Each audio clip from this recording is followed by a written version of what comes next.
ইতিহাসের জঘন্যতম বর্বরতম হামলা চালাচ্ছে ইসরায়েলি অনুবাদী শক্তি কাজে করে। সারা পৃথিবীর শান্তি প্রতিষ্ঠার জন্য বলতে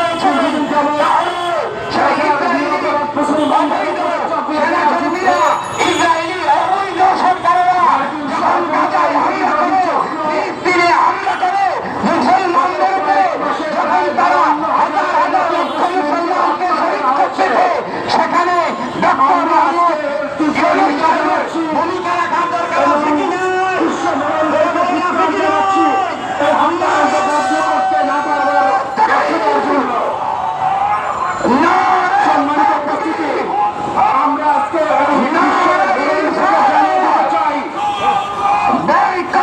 আজকে মুসলমানরা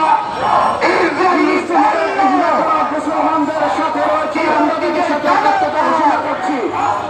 আজকে মুসলমানকে বিধান করা হয়েছে, সংগ্রামী উপস্থিতি 30,000 শিশু রয়েছে। আজকের শিশুদের কাছে বাংলাদেশ ইসলামী যুব সভাপতি বিশ্বের দিনের দাবি করছে, তাদের মনে বলছে না শিশুদের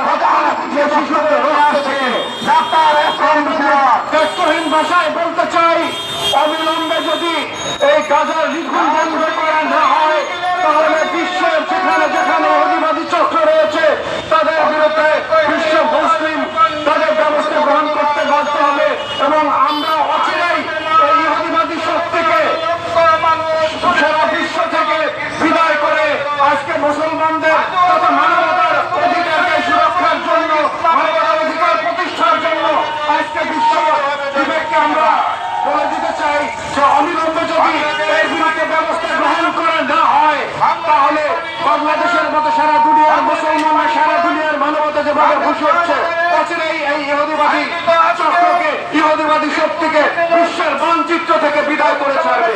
সুতরাং আসুন এই আন্দোলনকে আরো বেগবান করার মধ্য দিয়ে, আরো শান্তি করার মধ্য দিয়ে মুসলিম ইসরায়েলের এই হামলার প্রতিবাদে প্যালেস্টাইনের মুসলমানদের পাশে দাঁড়ানোর মধ্য দিয়ে আমরা সেই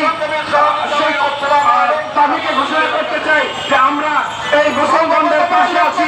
বিশ্ব মানবতাকে সামনে এই ইহুদিবাদী চক্রের ষড়যন্ত্র রুখে দিয়ে মানবতাকে প্রতিষ্ঠা করে, মানবতার অধিকার প্রতিষ্ঠা করার মধ্য দিয়ে আমাদের আন্দোলন থামবে। এর আগে আমাদের আন্দোলন অব্যাহত থাকবে।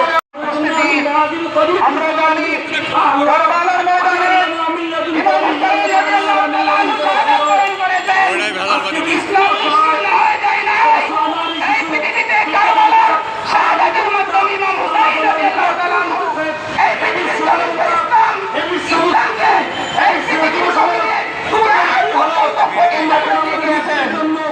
আজকে